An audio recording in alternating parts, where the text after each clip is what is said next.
Hey Leute, diese Woche ist es wieder soweit. Die neue News ist da. Die News werden jetzt monatlich stattfinden. Das ist auch etwas besser mit meinem Job zu vereinbaren. Genug gelabert, los geht's. Eine Sache noch. Ich werde die IT-News umbenennen in Ransomware News, damit der Titel und der Inhalt entsprechend matcht. Zum anderen, die Betroffenen sind alle aus dem Zeitraum 25.09. bis 25.10. Am 28.09.2023 wurde der Fanshop vom Fußballverein Lok Leipzig angegriffen und in Folge offline genommen. Die Beschreibung ist auch eher mysteriös.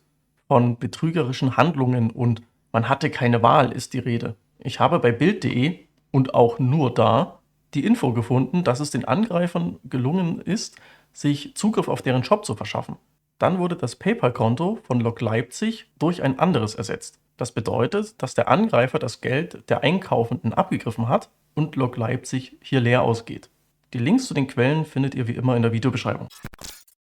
Auch am 28.09. hat es die GWDG erwischt. Das steht für die Gesellschaft für wissenschaftliche Datenverarbeitung mbH Göttingen.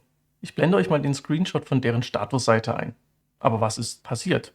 Die internen Sicherheitssysteme haben einen Vorfall gemeldet und man hat daraufhin diesen untersucht und auch Behörden sowie externe Firmen dazugeholt. Zur Sicherheit wurden die Systeme isoliert, was zur Einschränkung führte. Das ist ja soweit normal. Am 3.10. hat man die User aufgefordert, ihre Passwörter zu ändern. Das sei eine proaktive Maßnahme. Zu dem Zeitpunkt geht man davon aus, den Angreifer noch rechtzeitig gestoppt zu haben. Das neueste Update vom 13.10. geht hier auf die forensische Analyse ein. Diese ist nun abgeschlossen und man konnte keine Hinweise auf eine Kompromittierung finden. Das Statement gibt aber zumindest für mich einen kleinen Hinweis darauf, was passiert sein könnte. Zitat: Eine wichtige Maßnahme zur Bewältigung der Situation war die schnelle Änderung aller Passwörter und die Sperrung von Accounts, bei denen die Passwörter nicht geändert wurden. Zitat Ende. Wenn keine Systeme augenscheinlich betroffen sind und das Ändern des Passworts hier eine wichtige Maßnahme war, lässt es für mich den Schluss zu, dass wohl jemand an Zugangsdaten gekommen ist.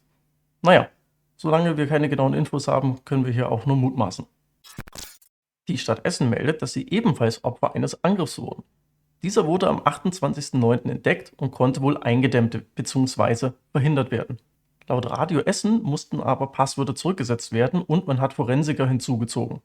Das spricht zumindest dafür, dass die Angreifer drin waren, aber augenscheinlich keinen Schaden anrichten konnten. Motel One ist eine Hotelkette mit Hauptsitz in München.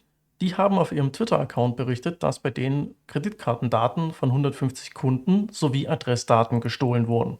Auf ihrer Homepage schreiben sie, dass es ein Ransomware-Angriff war. Außerdem, wie schon bekannt, dass Adressdaten und Kreditkartendaten abgegriffen wurden.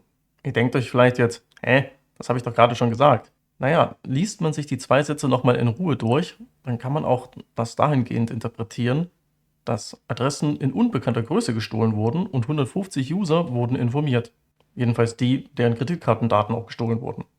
Da ist jetzt die Frage, wie viele Adressdaten wurden denn überhaupt gestohlen und wurden die restlichen Betroffenen informiert? Nun, das hört sich jetzt nicht sonderlich schlimm an, oder? Was, wenn ich euch sage, dass angeblich um die 5,7 Terabyte an Daten gestohlen wurden? Die Ransomware-Gruppe AlpaV bzw. Black Cat hat dazu einen Eintrag auf ihrer Leak-Seite.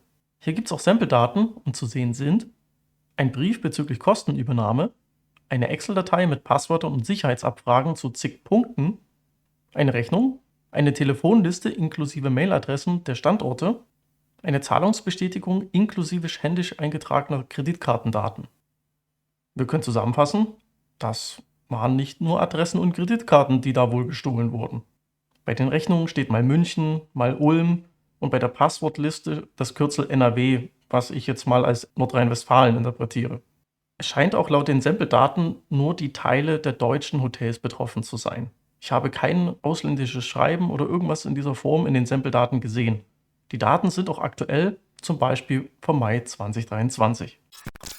Als nächstes haben wir das Kommunalunternehmen Hochsauerland Wasser und Hochsauerland Energie. Ich kürze jetzt HSW und HE ab, die Opfer eines Angriffs wurden. Laut der Aussage von HSW wurden Teile von deren Systeme mit Schadsoftware infiziert. Vieles konnte zwar zeitnah wiederhergestellt werden und nur der Bereich kaufmännische Betriebssoftware wurde weiter stillgelegt. Die Abschlagszahlungen für Oktober für Trinkwasser, Strom und Erdgaslieferungen müssen zu einem späteren Zeitpunkt als üblich eingezogen werden. Bei HE steht dasselbe Statement wie bei HSW, also da ist kein Unterschied. Die Grundversorgung soll laut eigenen Angaben zu keiner Zeit betroffen gewesen sein. Außerdem ist man grundsätzlich nicht gewillt, Lösegeldzahlungen zu tätigen. Ich konnte keinen Hinweis auf die Täter finden. Kommen wir nun zur Hochschule Karlsruhe. Auch die wurden Opfer eines Angriffs. Am 2.10. hat man festgestellt, dass man Opfer eines Angriffs wurde und daraufhin hat man den Stecker gezogen. Zu viel steht da jetzt nicht drin, aber man kann ein bisschen was ableiten, zum Beispiel, dass das Schadensausmaß im Groben unklar zu sein scheint oder man nicht wirklich weiß, was betroffen ist. Anderweitig kann ich mir nicht erklären, dass die sämtliche Server, Rechner und Systeme untersuchen und es also nicht möglich ist, für die Hochschule nachzuvollziehen, wie sich der Angreifer in deren Netz bewegen konnte oder wie er hineingelangen konnte und vor allem wohin. Betroffen ist aber wohl der Exchange-Server, da in diesem Arbeiten zum Wiederanlaufen stattfinden. Für die Studierenden soll aber der Unterricht so normal wie möglich stattfinden. Kommen wir nun zu Degenia. Degenia ist ein Versicherungsunternehmen für Wohngebäudeversicherung.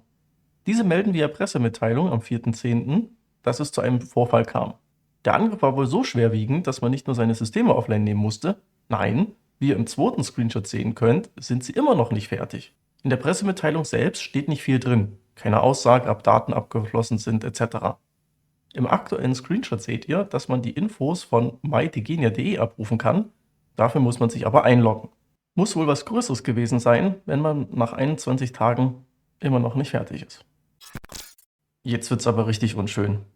Es geht um die Uniklinik Frankfurt. Diese wurde Opfer eines Angriffs. Festgestellt wurde das am 6.10. Als Folge hat man die Systeme vom Netz genommen und diese sind bis jetzt offline. Die Hauptwebseite als auch die Mail-Kommunikation sind hier betroffen. Die Versorgung der Patienten ist aber glücklicherweise nicht gefährdet. Die Frankfurter Rundschau berichtet unter anderem, mit was für Einschränkungen die Klinik als auch die Patienten zu kämpfen haben. Unter anderem ist die Rede davon, dass die Krankenkassenkarten nicht eingelesen werden können, weil es keine Internetverbindung nach außen gibt. Terminabsprachen müssen via Telefon laufen und die Materialbestellungen gehen nicht mehr automatisiert raus. Das macht jetzt man wahrscheinlich hier wohl händisch. Gerade bei letzterem kann man sicher den ein oder anderen Mitarbeiter abstellen, der das einsammelt und jetzt manuell bestellen darf. Den Artikel dazu verlinke ich euch natürlich. Na, wer von euch kennt Grasse-Lenbach? Niemand? Okay, denn es trifft nicht nur große Firmen, sondern auch, wie in diesem Beispiel, eine kleine Gemeinde. Wie die WONZ berichtet, hat man den PC einer Sekretärin als auch den vom Bürgermeister kompromittiert. Stattgefunden hat das alles am 10.10. Das ist denen selbst nicht aufgefallen, sondern eine Behörde hat sich hier gemeldet mit dem Hinweis, ey, ich schickte ganz komische E-Mails. Nach eingehender Prüfung des Dienstleisters kann nicht ausgeschlossen werden, dass die E-Mails Dritter, Kontakte und Kalenderdaten abgeflossen sind. Die Angreifer versenden E-Mails mit Links bzw. schadhaften PDF-Anhang. Solltet ihr also eine E-Mail vom Bürgermeister und Co. erhalten haben, dann löscht diese bzw. fragt lieber gegebenenfalls nochmal telefonisch nach, ob das hier seine Richtigkeit hat. Mehr Infos habe ich aktuell nicht. Sorry für den kurzen Einschub. Ich habe eine Bitte an euch. Und zwar bin ich auf der Suche nach Tools, vielleicht auch Hardware, da muss man ein bisschen schauen, wo ihr der Meinung seid, da bräuchte man vielleicht auch nochmal eine zweite Meinung, beziehungsweise das habt ihr vielleicht bei einem bekannten YouTuber gesehen und ihr wollt einfach mal eine andere Meinung, weil der kriegt ihr Geld dafür und ob das Produkt dann auch der Wirklichkeit so entspricht, das ist ja auch immer so eine Sache. Deswegen, wenn ihr Wünsche habt, schreibt es mir in die Kommentare. Limits sind so roundabout 50 Euro und es sollte auch thematisch passen. Vielen Dank. Vom Bürgermeister geht es weiter in die Kreisverwaltung. Auf der Webseite der Kreisverwaltung Rhein-Hunsrück gibt es eine Meldung zu einem Angriff auf die Systeme. Am Dienstag, den 17.10., wurde ein Angriff festgestellt und man hat vorsorglich alle Server der weiterführenden Schulen heruntergefahren bzw. vom Netz genommen. So wirklich Neues gibt es eigentlich aktuell auch gar nicht. Der SWR hat zwar darüber berichtet, aber da steht jetzt auch nicht so viel drin. Und weiter geht's im Kritis-Bereich. Die Maternus Klinik AG wurde Opfer eines Angriffs und hat das unter anderem als Ad-Hoc-Meldung veröffentlicht. Diese als auch die Pressemitteilung packe ich euch in die Videobeschreibung. Der Angriff muss dahingehend Auswirkungen haben, dass man nicht ausschließt, dass es Auswirkungen auf die wirtschaftliche Entwicklung hat. Außerdem seien Daten abgeflossen, ohne dass die Systeme verschlüsselt wurden. Ich blende euch mal den Screenshot von deren Webseite ein. Aktuell gibt es Probleme mit E-Mails, immerhin können wir damit ableiten, dass es entweder den Mail-Server erwischt hat oder dass dieser noch offline ist. Was abgeflossen ist, bzw. wie groß der Schaden ist, konnte ich jetzt so in dieser Form nicht herausfinden. Auch das Museum für Naturkunde Berlin meldet, dass sie Betroffene eines Angriffs waren.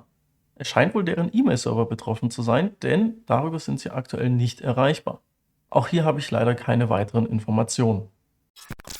Das nächste Beispiel ist leider eins von der Sorte, wo man sich vor Augen halten sollte, dass Hacks einfach jeden treffen können. So geschehen beim Tierschutzhof Pfotenhilfe aus Lochen am See in Österreich. Deren Facebook-Account wurde von Angreifern übernommen und gelöscht. Das war wohl eine der Hauptkommunikationsplattformen, wenn es mal schnell gehen muss bei denen. Hier auch noch eine Triggerwarnung. Schaut euch die anderen News auf deren Webseite nur an, wenn ihr wirklich starke Nerven habt. Was hier berichtet wird, was Menschen Tieren antun, das ist absolut unfassbar. Nichtsdestotrotz packe ich euch den Link in die Videobeschreibung. Vielleicht will einer von euch denen helfen bzw. die entsprechend unterstützen. Und es wird leider auch nicht angenehmer. Ja, ihr lest richtig. Man hat eine Psychiatrie in der Schweiz angegriffen. Und es kommt noch schlimmer. Ransomware. Sie schreiben selbst, dass große Teile der IT-Infrastruktur verschlüsselt wurden. Auch ist unklar, ob Daten gestohlen wurden. Die restliche Infrastruktur wurde heruntergefahren und es wird entsprechend untersucht. Das ist ein Desaster für alle Betroffenen. Wo eine Hochschule ist, sind bekanntlich auch zwei. Auf der Leak-Seite von AlpaV bzw. Black Hat habe ich einen Eintrag zu der Hochschule Furtwangen gefunden. Viel dazu sagen kann ich nicht, es gibt keine Sample-Daten und laut dem FAQ der Hochschule wurden zumindest Daten verschlüsselt bzw. gelöscht und man hat die Systeme vom Netz genommen. Der Hack passierte so um den 18.09. und das letzte Update seitens der Hochschule ist vom 20.10. Das heißt, die sind jetzt zum Teil seit einem Monat offline. Weiter geht's mit 8base. Die beanspruchen den Hack gegen die Praxis Arndt und Langer für sich. Wie ihr im Screenshot sehen könnt, wollen sie eine ganze Latte an Daten gestohlen haben. Beweise gibt's dafür aber keine. Als letzten Betroffenen für diese News haben wir vermutlich die Firma Nox Nachtexpress. Warum vermutlich? Nun ja, es gibt jetzt keine öffentlichen Einträge dazu. Nur die von der Ransomware-Gruppe Play. Ihr seht ja im Screenshot, man will gestohlen haben. Vertrauliche Daten, Kundendokumente, Verträge, HR-Dokumente, Personalausweise, Pässe, Steuerdaten, alles was mit Payroll zu tun hat und sonstige Finanzinformationen. Wie gesagt, es gibt keinen Hinweis, ob das, was die hier melden bei Play, überhaupt korrekt ist.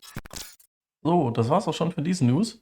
Wenn es euch soweit gefallen hat, dann lasst doch einen Daumen nach oben da oder ein Abo oder beides. Und dann hören wir uns das nächste Mal. Haut rein. Ciao.